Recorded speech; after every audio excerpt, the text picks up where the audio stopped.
All right, people. So, welcome to Jumbo IAS and welcome to UPSC Prelims Phoenix batch. In this batch, we revise the entire syllabus for UPSC Prelims examination. Now, this syllabus contains both static portion as well as current affairs, so you don't have to worry about anything. Now, this particular lecture, which you are just watching, is related to the static portion. And if you have already enrolled for Phoenix batch, you are well versed with the schedule. We are continuing with modern history. Now, yesterday was modern history day 1. And today is day 2 of modern history. And your today's targets were, well, British conquest of India. British fought various wars after Battle of Buxar to solidify their rule in the Indian subcontinent.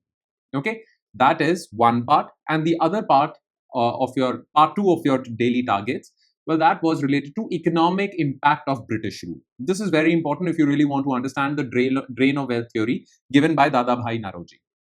Okay, so these are the two things, these are the two parts of your daily targets. So let's revise them one by one through a set of 30 MCQs. All right, so let's begin.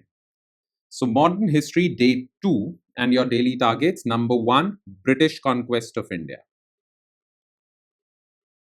Anglo-Maratha War, Anglo-Mysore War, okay, Anglo-Sikh Wars, various other things. And then economic impact of British rule. All right. Now, these are the two things. Now, in the first half of this lecture, we'll cover British conquest of India. So, question number 1 to 15 would be related to this. And question number 16 to question number 30 would be related to economic impact of British rule. All right. So, let's start with part 1. And that is question number 1. So, with reference to First Anglo-Mysore War, consider the following statements. The British initially formed a coalition with the Nizam and the Marathas against Hyder Ali. Okay. Hyder Ali successfully used diplomacy to break the British alliance. The war concluded with the Treaty of Mangalore, which was seen as humiliating for the British. Now look, to capture Mysore, which included Karnataka region mostly, to capture Mysore, well, the British had to fight 2 Anglo-Mysore wars. Okay, in the first Anglo-Mysore war, well, Hyder Ali was the ruler of Mysore. Okay, later in the third and fourth Anglo-Mysore war, well, Tipu Sultan was there. In fact, in the second Anglo-Mysore war also, well, Tipu Sultan succeeded Hyder Ali. Nonetheless, first was Hyder Ali. Now, Hyder Ali was successful in repelling the British. Okay, so the first Anglo-Mysore war was not successful campaign for the British. The British actually lost. With Tipu Sultan, they were able to win Mysore in the successive wars. Okay, now in the first Anglo-Mysore war, the British tried to create an alliance. Okay, they included Marathas and Nizam of Hyderabad. So Nizam of Hyderabad, Marathas, they allied with British to fight against Hyder Ali. So this part is correct. Okay, now this was a formidable alliance and Hyder Ali could have lost, but Hyder Ali was smart. So what did Hyder Ali do? He used diplomacy, bribery and all sorts of things and he broke this alliance. Okay, so Hyder Ali successfully used diplomacy to break this British alliance, and through this he was able to humiliate the British. So this part is correct.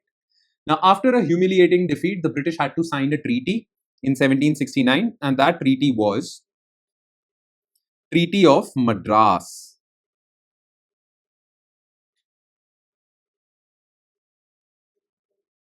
It was not Treaty of Mangalore. Treaty of Mangalore was in the second Anglo-Mysore War. So this is false. Okay, the correct answer would come out to be A. Next. Which of the following was the primary reason for the English attack on Mahe Port during the second Anglo-Mysore War? Now, by the time second Anglo-Mysore War was going on, Tipu Sultan succeeded Hyder Ali. Okay, and you know this, that Tipu Sultan and Hyder Ali both did not have very warm relations with the British. But back then, well, there were 2 top European powers operating in the Deccan region. One was the British, the other was the French. Okay, these were the 2 European powers operating in the Deccan region. Now, if Tipu Sultan is not having good relations with British, who would he ally with? Tipu Sultan formed a formidable alliance with the French. The French and Tipu Sultan, Mysore kingdom, were allies. This basically was another reason why the British did not like Mysore and they wanted to end it as soon as possible if they wanted to continue in the Deccan region. Okay. Now, the English in the second Anglo-Mysore War attacked Mahe Port. Mahe, Yanam, Kraikal and Pondicherry. Okay, these were the 4 areas where the French were dominant. Now, Mahe Port was actually under French control. And the French, to protect its infrastructure in the Mahe port, used the Mysore kingdom. So Mysore and French were allies. Now, in the Second Anglo-Mysore War, when the British are fighting against Tipu Sultan, they would fight their allies also. So they attacked the French establishment in Mahe port. So it was a French settlement under the protection of Mysore, and this was the reason why Mahe was attacked. Otherwise, Mahe wouldn't have been touched, okay, if it was under some other power. So it's because of France's connection with Mysore that led to this attack. The answer is B. Okay, next. Regarding the Third Anglo-Mysore War, consider the following statements. Lord Wellesley formed an alliance with the Marathas and Nizam to isolate Tipu Sultan, the same playbook. The war was triggered by Tipu Sultan's attack on the kingdom of Travancore, Kerala. The Treaty of Srirangapatnam was signed following Tipu's defeat. Okay, now listen to me carefully. Okay, the Third Anglo-Mysore War, well, it was not Lord Wellesley, it was Lord Cornwallis. Okay, so it was not, this statement is incorrect. Though the British formed a formidable alliance, it was their same playbook. All the enemies of that kingdom would ally with British and then the British would attack. So this is false because it's not Lord Wellesley. The war was triggered by Tipu Sultan's attack on the kingdom of Travancore. Absolutely correct. Okay, this is absolutely correct. And after Tipu's defeat, well, this famous Treaty of Srirangapatnam was signed. This is absolutely correct. It was a humiliating treaty. And as per this treaty, well, the sons of Tipu were also taken as hostage. Okay, so that Tipu doesn't do anything in future to the British. That was the humiliating part of this treaty. The Treaty of Srirangapatnam. So the answer would come out to be B. Okay, next.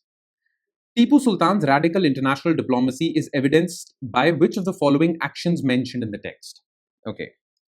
Well, radical international policy. Tipu's diplomacy also triggered the British. Becoming a member of Jacobin Club, planting a tree of liberty at Srirangapatnam, signing the Treaty of Tilsit with Napoleon.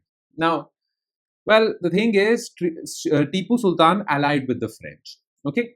Now, after French Revolution, the Jacobins took control of France. So Tipu, showing his affinity towards France, well, became a member of Jacobin Club. Okay, again, Jacobin Club were the people who were in power after, well, overthrowing the monarchy after French Revolution. He planted a tree of liberty, signifying French Revolution. Okay, so the tree of liberty basically it was a symbol of French Revolution. He did that at Srirangapatnam, again showing his alliance towards the French. The Treaty of Tilsit was not, while the Treaty of Tilsit was signed by Napoleon with other European powers against the British, it had nothing to do with Mysore. Okay, so the answer would come out to be 1 and 2. All right, next. Consider the following pairs of treaties and their respective Anglo-Maratha wars. Okay, so now we come to Anglo-Maratha wars. The Treaty of Salbai, First Anglo-Maratha War. Treaty of Bassein, Second Anglo-Maratha War. Treaty of Surji-Anjangaon, Third Anglo-Maratha War. Okay, so Treaty of Salbai was the conclusion of First Anglo-Maratha War, and the war was a stalemate. Neither side won, no side lost.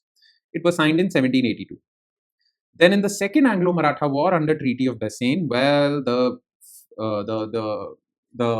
Marathas, well, they were kind of defeated only. First of all, Marathas were divided.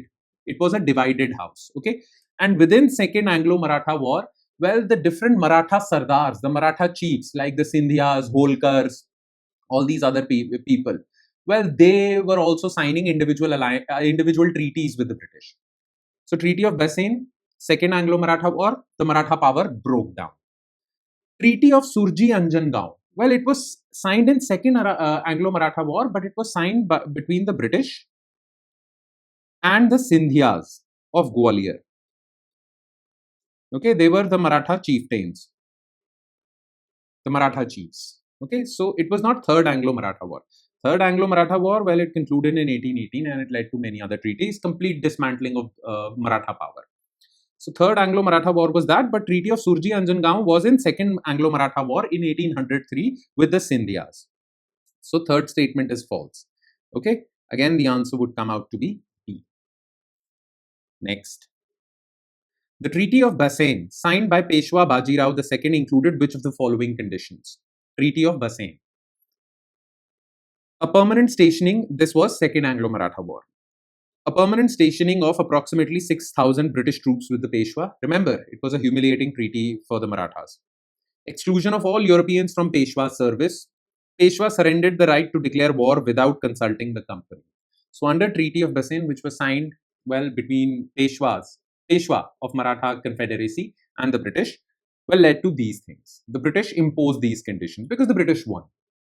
The permanent stationing of approximately, this is correct. So within the Peshwa's kingdom, well, British troops would be stationed so that he doesn't do anything that's harmful for British interests. Okay. Then exclusion of all other European competitors of the British from Peshwa service. This was forbidden. Particularly, well, they were fearful of the French and the Portuguese. So this is also correct. Peshwa surrendered the right to declare war without company's permission. This is also correct. Okay. So it was a humiliating treaty. D. Next. Arrange the following Maratha leader entities in chronological order in which they were forced to sign treaties with the British during the Second Anglo-Maratha War. So during the Second Anglo-Maratha War, the treaty between the Peshwa, you should know this, that Marathas were a confederacy, which means there were chiefs within Marathas, Holkar, Scindias, Bhonsles, they were chiefs within the Maratha confederacy, and it was led by Peshwa. But the British actually insinuated divisions among these Maratha chiefs. Okay.